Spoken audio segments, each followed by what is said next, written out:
Ram Ram sir भैया ने दोस्तों स्वागत है आपका आज की वीडियो में। दोस्तों हम बीएसटी की तैयारी करने वाले विद्यार्थियों के लिए बहुत ही महत्वपूर्ण प्रश्नों की क्लास लेके आए हैं।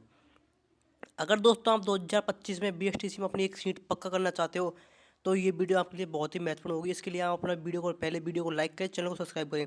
दोस्तों आप सभी ने आज की न्यूज़ देख ली होगी। अगर कोई विद्यार्थी बीएसटी फर्स्ट ईयर में पढ़ता है तो भी वो रीट के एग्जाम दे सकता है। जी हाँ दोस्तों, आज हमारे भजनलाल शर्मा जी के द्वारा यह बयान जारी किया गया है कि अगर कोई विद्यार्थी बीएसटीसी फर्स्ट ईयर में भी है तो वो भी रीट के एग्ज़ाम दे सकता है। अर्थात अगर आप बीएसटी फर्स्ट ईयर में भी अब रीट के एग्ज़ाम दे सकोगे। आपको उसे फाइनल करने के बाद पहले दे पाते थे, लेकिन अब आप उसे फर्स्ट ईयर में भी दे पाओगे। यह दोस्तों आज की क्लास का पहला प्रश्न आपके सामने। निम्नलिखित में से शुद्ध वर्तनी वाला शब्द कौन सा है? बताए दोस्तों, ऐसा कौन सा शब्द है जो शुद्ध वर्तनी में है? अध्ययन, अध्ययन, अध्ययन या फिर अध्ययन।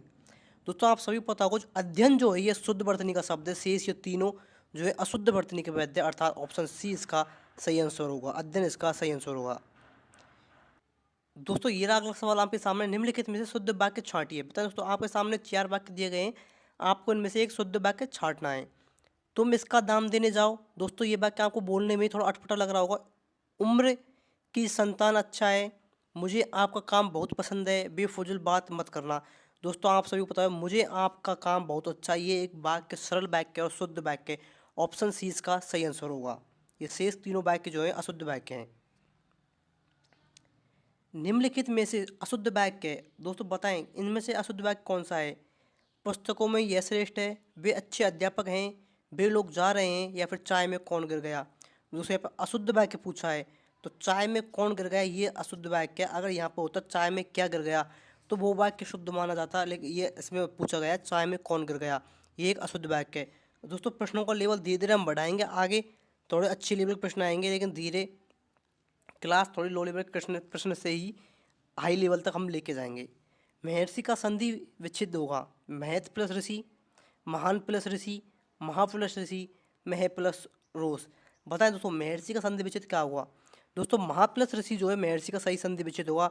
ऑप्शन सी इसका सही आंसर है। हाँ दोस्तों, महा प्लस ऋषि इसका सही आंसर है महर्षि का।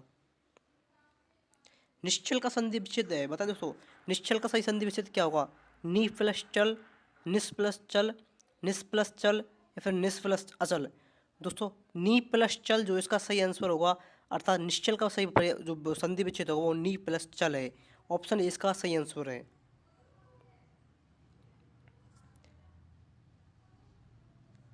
बताएं दोस्तों, नी कपट निम्नलिखित में से किस संधि का भेद है? हल संधि का, विसर्ग संधि का, वृद्धि संधि का, या फिर गुण संधि का। दोस्तों निकपट जो है वो हल संधि का भेद है। निकपट हल संधि का है, हल संधि इसका सही आंसर होगा। ये दोस्तों प्रश्न आप सामने। सावधानी में कौन सा प्रत्यय है? नी प्रत्यय, धानी प्रत्यय, ई प्रत्यय, फिर अनि प्रत्यय। दोस्तों सावधानी जो है उसमें ई प्रत्यय है, ई इसका सही अर्थ होगा। जी हाँ दोस्तों, सावधानी में ई प्रत्यय है। जिंदगी में कौन सा प्रत्यय है? बताएं दोस्तों, जिंदगी जो है शब्द में कौन सा प्रत्यय है? गी प्रत्यय, ई प्रत्यय, दगी प्रत्यय, फिर यो। दोस्तों जिंदगी, दोस्तों आपको पता होगा दगी प्रत्यय इसमें आपको बोलने में रहेगा जिंदगी। दगी जो प्रत्यय इसका सही आंसर होगा, इसमें प्रत्यय दगी है। निम्न में से किस उपसर्ग का अर्थ है अपना? इसमें से कौन सा उपसर्ग है जिसका अर्थ अपना निकलता है? स्वय का, सु का, से का, या फिर उद का। दोस्तों स्वय जो इसका सही आंसर होगा, स्वय का अर्थ अपना होता है, अर्थात स्वय इसका सही आंसर है। बताएं दोस्तों, निम्नलिखित में से कौन सा एक अनाथ का पर्यायवाची नहीं है? दोस्तों यहाँ पर अनाथ का पर्यायवाची नहीं है। सबसे पहले प्रश्न को ध्यानपूर्वक पढ़ लेना कि यहाँ पे क्या पूछा है। तो यहाँ पे पूछा अनाथ का पर्यायवाची नहीं है। बेसहारा, दोस्तों ये तो अनाथ का पर्यायवाची है। यतीम, अनाड़ी, फिर निराश्रित, दोस्तों ये भी आपको पता है अनाथ का पर्यायवाची है। बच्चों ये थोड़े शब्द अटपटे हैं, तो दोस्तों यतीम जो है ये भी अनाथ का पर्यायवाची है। अनाड़ी जो है वो अनाथ का पर्यायवाची नहीं है। अनाड़ी उसे माना जाता है जिसे किसी काम करने का अनुभव न हो, उसे हम अनाड़ी बोल देते हैं कि तू इस काम में तू तो अनाड़ी है। दोस्तों अनाड़ी इसका सही आंसर होगा। अनाड़ी जो है अनाथ का पर्यायवाची नहीं है।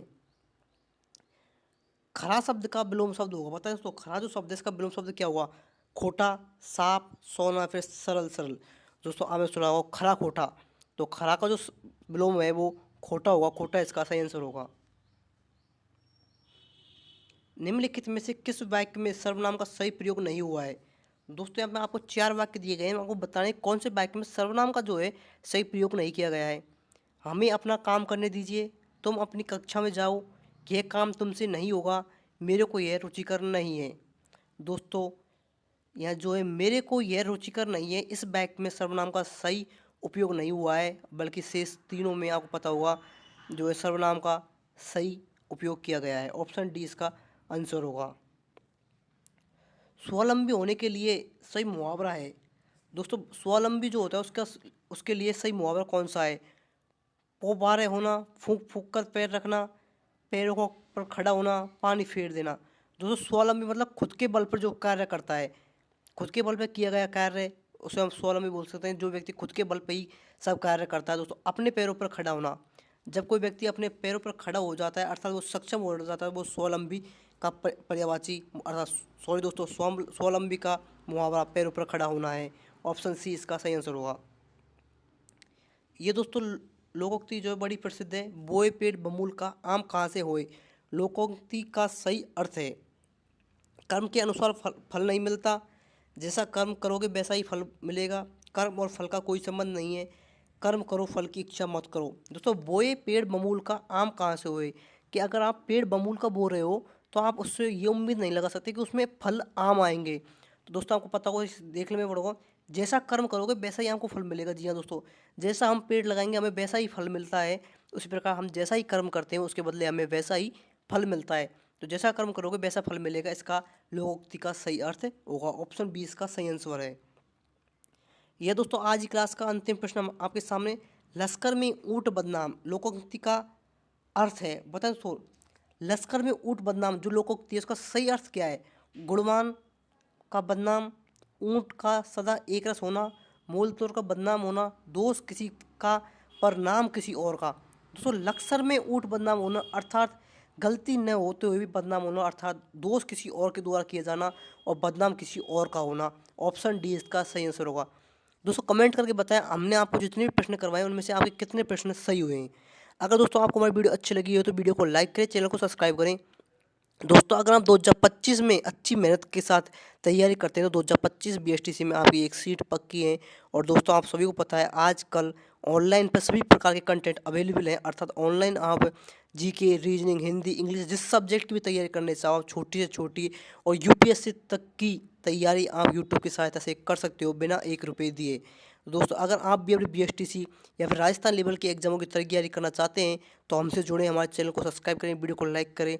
और अगर आपको किसी भी तरह की कोई प्रॉब्लम है तो आप कमेंट करके बताएं, हम आपका जवाब 100% देंगे। धन्यवाद। राम राम।